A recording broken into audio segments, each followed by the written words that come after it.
Vamos iniciando a segunda parte da correção da lista de exercícios do módulo 1 da unidade 4 da disciplina de Lógica Computacional. Na primeira parte, nós corrigimos os exercícios de 1 a 6.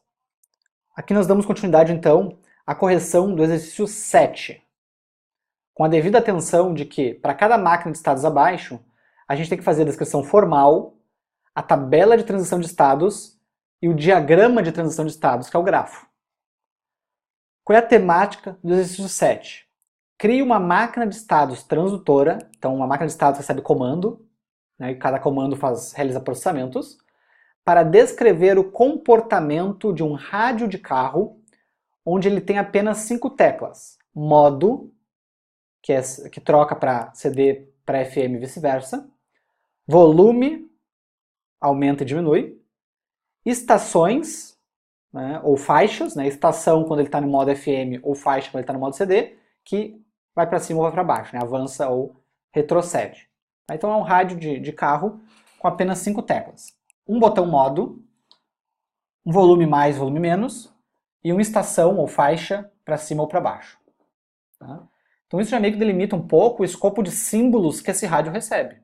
Né? Então imagina que cada botão é um comando, é um símbolo que tu manda para a máquina de estados, ao qual ela vai realizar algum processamento e vai trocar ou não de estado. Esse tipo de exercício, ele tem várias respostas possíveis, eu vou mostrar uma das possibilidades para vocês.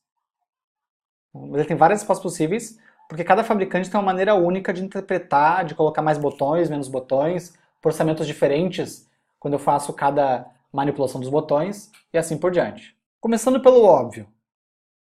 Autômato transdutor exige uma sextupla para a nossa máquina, para a descrição formal da nossa máquina. Conjunto Q são os estados, que eu não sei ainda quais são. Conjunto sigma é o alfabeto de entrada, os símbolos que esse rádio conhece. Vou colocar o símbolo M, que é o símbolo do botão modo. V+, símbolo do botão de aumentar volume. V-, o símbolo do botão de diminuir volume. E+, estação, avança estação. E E-, retrocede estação. Ou faixa, né? Então apenas 5 símbolos, porque eu tenho apenas 5 botões no meu rádio de carro. Eu vou colocar aqui que o meu alfabeto de saída é a mesma coisa. Poderia não ser, tá? Eu poderia mandar imprimir, mandar retornar coisas diferentes do que aqueles símbolos ali para o usuário. Meu G, minha função de transição, eu vou fazer ela conforme a gente avançar aqui no diagrama. E o meu F, conjunto de finais válidos, né, conjunto de estados finais válidos. Como eu não tenho conjunto de estados, depois eu preencho ele também. Como é que a gente pode começar o diagrama de transição de estados, né, o grafo do nosso autômato? Como eu não coloquei ali um botão para ligar ou para desligar, nós vamos considerar que ele já começa ligado. Okay? Uma convenção nossa aqui. Mas ele começa ligado em qual modo? CD ou FM? Não tem uma regra absoluta para isso. Vou colocar aqui que o estado inicial dele é FM. Ele começa em FM. Ok? Mas por uma convenção minha. Então aqui eu defini um estado FM, que eu vou colocar no meu conjunto Q, e também vou colocar que o meu Q0 é o estado FM. Estando em FM, o que pode acontecer com o meu rádio? Se eu receber um comando M minúsculo, né, que é o símbolo do comando de apertou o botão módulo, eu vou para um estado CD, né, que agora eu não estou mais ouvindo o rádio, estou ouvindo um CD. Então agora eu tenho um estado CD, e tanto FM quanto CD, eu posso considerar que são estados finais válidos. Se eu estou escutando rádio ou CD, meu rádio está ok. E se eu apertar modo de novo, né, o mesmo botão modo, eu volto para o estado anterior, certo? Então se eu estiver em CD e receber o comando M, eu volto para FM. Então isso já me dá 2 trios ordenados para minha função de transição. Então FM recebe um M, vai para CD. CD recebe um M, vai para FM. Então a música está tocando, seja no rádio ou seja no CD. O que acontece com os outros símbolos, as outras teclas? Se eu estou em FM, eu mando aumentar o volume, o que acontece com o meu rádio? Ele sai da música? Não, né? Ele vai realizar um processamento de aumentar a potência sonora, né? Vai mandar mais corrente, falando de eletrônica, né? Vai mandar mais corrente, liberar mais corrente para os teus alto-falantes, mas tu não vai mudar teu estado, tu vai continuar transmitindo a música, só que liberando mais corrente. Então, se eu estou no FM e recebo um símbolo de aumentar volume, eu continuo no FM, certo? A cada transição, uma coisa que você tem que entender é o grafo é uma simplificação de uma máquina de estados, de um autômato, de uma máquina, de um software, de um algoritmo. Quando eu mando um símbolo, essa transição de um estado para o outro, ela guarda uma série de comportamentos e processamentos que você vai ter que implementar no seu software de verdade, na sua máquina de verdade. No caso aqui, quando eu estou em FM, recebo um apertão, não, um clique no botão de aumentar volume, eu vou realizar um mecanismo interno eletrônico, digital ou sei lá o que, para liberar mais corrente para os alto-falantes e eles poderem amplificar mais o volume do rádio, mas eu continuo no mesmo estado transmitindo a música à estação de rádio. A mesma coisa quando eu mando baixar o volume. Então, não importa se eu tiver V+, ou V-, né, de junção ali, V-, eu vou continuar em FM, certo? Não vou trocar de estado. E se eu mandar trocar de estação de rádio, eu também continuo transmitindo o rádio. A diferença é que eu vou ter feito um processamento de sintonizar uma rádio diferente. Então a gente pode dizer que se eu receber qualquer símbolo do conjunto sigma, eu vou permanecer em FM. Certo? E se eu receber qualquer outro tipo de símbolo, na real também. Não vai mudar nada aqui. A menos que eu queira, claro, criar um estado de erro, mas é completamente opcional. Ah, se não apertou um dos 5 botões do rádio, sei lá o que fez, né, vai para um erro, dá pau no rádio. Mas qualquer outra situação, eu mantenho FM. E se eu tiver em CD e também receber qualquer um dos comandos, né, dos 5 botões válidos, eu continuo em CD, certo? Se eu aumentar volume, diminuir volume, eu continuo lendo o disco, né, e jogando a música nos alto-falantes. Mas eu tenho que tomar cuidado aqui, que no momento que eu botei que é o sigma, pega o M também, daí gera confusão aqui, qual é a transição que vai ser respeitada. Então a gente pode colocar, ao invés do sigma, qualquer x diferente de M. Ok? Qualquer letra, qualquer símbolo, qualquer comando diferente do comando M vai permanecer no mesmo modo. Se receber o comando M, que é o modo, daí sim vai trocar para o outro modo. Certo? É uma forma, obviamente, bem simplificada, dá para criar coisas muito mais complexas em cima de um problema como esse de rádio, mas esse grafo aqui já é satisfatório.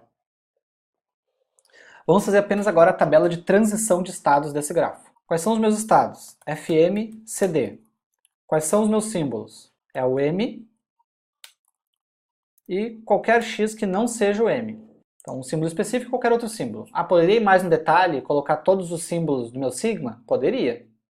Mas isso aqui já atende satisfatoriamente. FM, recebo M, vou para CD. FM, recebo qualquer outro símbolo que não seja o M, continuo em FM.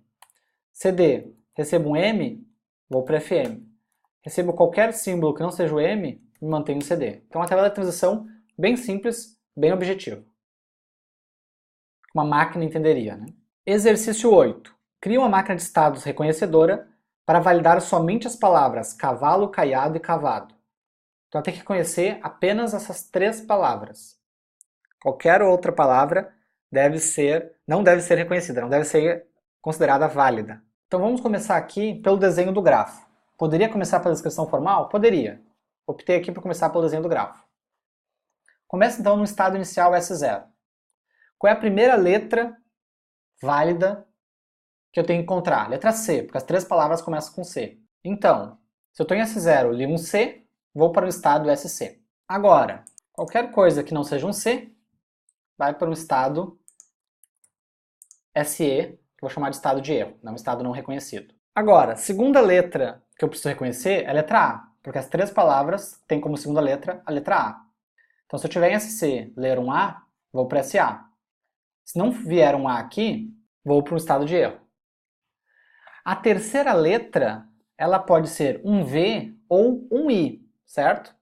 Cavalo e cavado é um V na terceira letra e o caiado é um I. Então aqui a gente vai ter uma bifurcação. Então, se eu estou em SA, leio um V, vou para SV. Se eu estou em SA, leio um I, vou para SI. E qualquer outra alternativa, vou para um erro. Então, se o X não pertencer ao conjunto V e I minúsculos, vai para o estado de erro. Agora, indo aqui por cima, eu vou ter cavado e cavalo. Né? Então a próxima letra vai ser um A. Eu tenho que cuidar que mesmo a próxima letra sendo um A, eu não posso chamar o próximo estado de SA, porque senão vai dar confusão. O estado SA é esse vértice aqui. Né? Então eu não posso botar para voltar aqui, que senão vai gerar um monte de palavra estranha. Então, se eu estou no estado SV, leio um A, vou para o estado SA2. Para o nosso desenho não ficar mega bagunçado, eu não vou puxar outras letras que não sejam a partir do SV, para o estado de erro. Tá? Senão vai ficar um monte de linhas cruzando, vai ficar feio pra caramba aqui. Eu poderia criar um outro estado de erro, mas geraria mais confusão ainda. Tá? Eu poderia criar um SE2, por exemplo, funcionaria. Mas eu vou demonstrar esses estados inválidos, quando eu leio letras inválidas, em mais detalhes na tabela de transição. Tá? Então aqui por uma questão só de ficar esteticamente mais agradável, eu não vou puxar a linha que eu deveria, né, de caso não for A de SV, você não lê um A, para SE, para não ficar um monte de linha se cruzando aqui. Ok? Então na tabela de transição eu vou mostrar isso melhor. Então SV lê um A, vai para SA2, nosso estado. Então cavá. Agora eu posso ter cavado ou cavalo, né, um L ou um D. Então eu vou ter uma nova bifurcação aqui. Que bifurcação é essa? Quem vai para cavalo ou quem vai para cavado. Então de SA2, se eu encontrar um L, eu vou para o estado SL. De SA2, se eu encontrar um D, eu vou para o estado SD. Agora, eu tenho caval e cavade, e o final é O. Né? O final é igual, independente de qual bifurcação eu escolhi dessas duas aqui. Se eu estou em SL e leio um O, vou para SO. Se eu estou em SD e leio um O, também vou para SO. Então, cavalo e cavado chegam corretamente no final.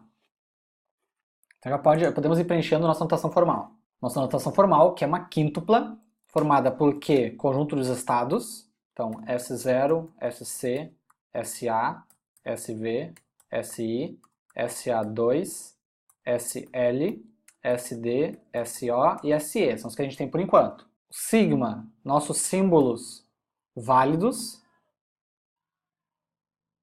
Então aqui a gente tem C, A, V, não preciso repetir o A. L, O, D, I. São nossos símbolos válidos. Nossa função de transição que eu vou fazer na tabela. Nosso Q0, que é o estado inicial, chamei de S0. E nosso F, que é o conjunto de estados finais válidos, que por enquanto a gente tem o SO. Se eu cheguei em SO, quer dizer que a minha palavra é uma palavra válida segundo este autômato reconhecedor. Lembrando apenas que nessa parte de cima aqui, eu não puxei, né, as transições para o estado de erro, mas eu deveria. Então, quando não é um A aqui, puxa lá para baixo. Quando não é um L nem um D, lá para baixo. Quando não é um O aqui, lá para baixo. Quando tem qualquer coisa aqui no final que não tenha terminado aqui a palavra, né, se for cavalos, não deve reconhecer. Vai lá para baixo também. Isso eu vou mostrar mais claramente na tabela de transição de estados. Que no desenho ia ficar bem bagunçado se eu fizesse todas as setas puxando lá para baixo. Agora, o outro caso, que é o caiado. Então, cavalo e cavada a gente resolveu aqui. O caiado. Então, fez essa bifurcação aqui para baixo. C-A-I, eu deveria pegar um A novamente. Né? Por que que eu não posso ser preguiçoso e puxar dessa maneira aqui? Por quê? Porque daí eu vou reconhecer a palavra caiado, mas também vou reconhecer a palavra caialo. E eu não posso permitir o reconhecimento de uma palavra caialo. Isso não existe. Então eu não vou poder aproveitar esse estado SA2 aqui. Eu vou ter que puxar, né, novos estados. Então, se eu estou no SI, li um A, vou para um estado SA3, ó, KIA, agora sim eu posso aproveitar. Se eu estou no SA3, leio um símbolo D, vou para esse D, e daí se eu ler um O, eu vou para o SO, que é meu estado final válido. Agora sim eu tenho suporte a cavalo, cavado e caiado, e somente a essas três palavras. Para reforçar isso, eu vou puxar os estados de erro aqui também. Então, se eu estou em SI e não veio um A, vai para erro. Se eu estou num SA3 e eu não recebo um D, vou para erro. Se eu estou em SD e não recebo um O, vou para erro. Se eu estou em SO e recebo qualquer coisa, vou para erro. Então eu só não coloquei a transição para o erro nessa parte aqui de cima do grafo, porque senão eu ia ter que dar toda a volta ou ia ter que cortar aqui pelo meio e ia ficar feio pra caramba. Tá? Mas também, esses outros casos aqui também levam para o estado de erro, caso as letras que eles estão esperando não sejam respeitadas. Então o que surgiu novo aqui para a gente adicionar? No conjunto Q apareceu um SA3, SD já tinha, SO já tinha, SI já tinha, símbolos não apareceu nada novo. O G aqui ia ficar imenso como função de transição, vou fazer na tabela. O estado final válido é somente o SO e o estado inicial somente o S0. Então vamos para a tabela de transição. É importante salientar que aqui no sigma eu não repeti nenhuma letra. Também tem que cuidar disso na tabela de transição. Então, tabela de transição, Q versus sigma. O que eu tenho no meu Q? S0, estado inicial, SC, SA, SV, SI, SA2, SL, SD, SO, SA3 e SE, que é o de erro. No meu sigma, os símbolos que eu tenho como válidos no meu alfabeto de entrada. C, A, V, não posso repetir o A, L, O, I e o D. Vou colocar aqui um X também, que seria uma variável, né, qualquer outra letra. Então esse X aqui não é a letra literal X. Então, estou em S0, encontro um C, SC. Qualquer outra coisa que eu encontrar no S0 que não seja um C, vai para erro, porque todas as minhas três palavras válidas começam com C. Estou em SC, encontro um C, vou para erro. Encontro um A, vou para SA. Qualquer outra coisa que eu encontrar vai dar erro, porque nossas três palavras têm como segunda letra a letra A. Estou em SA, encontro um C, erro. Encontro outro A, erro. A terceira letra eu posso encontrar V ou I, certo? Tá aqui. Estou em SA, posso encontrar V ou I. Se eu encontrar V, vou para SV. Se eu encontrar I, vou para SI. Qualquer outra coisa, erro. Estou em SV. O que eu posso encontrar? Estou em SV, somente o A. Eu vou para SA2. Então tá aqui. SA2, quando eu encontro um A estando em SV. O resto é erro. Para ficar mais explícito até esse X, né, para não confundir com a letra X, né, o X não pertence a sigma. Então outras letras quaisquer, né, que não são nenhuma dessas aqui. Estou em SI. Para onde que eu posso ir? Estou em SI, somente recebendo a letra A, vou para SA3. Então, erro, SA3, erro, erro. Estou em SA2, para onde eu posso ir? Estou em SA2, eu posso receber L ou D. Eu vou para SL ou para SD. L, vou para SL. D, vou para SD. O resto, erro. Estou em SL. Somente posso ir para SO, recebendo um O. Então, somente vai para SO quando eu recebo um O. Estou em SD. Mesma coisa. Somente vou para SO recebendo um O. Estou em SO, qualquer coisa que eu receba é inválida. Porque esse deveria ser o último estado, né? O último símbolo lido me trouxe até aqui. Estou em SA3. Recebo um D, vou para SD. Estou em SE, não importa o que eu receba. Me mantenho em SE. Certo? Essa é a tabela de transição do exercício 8. Com isso, vamos finalizando essa segunda parte da correção da lista de exercícios do módulo 1, da unidade 4, da disciplina de lógica computacional. Vamos continuar com essa lista no próximo vídeo.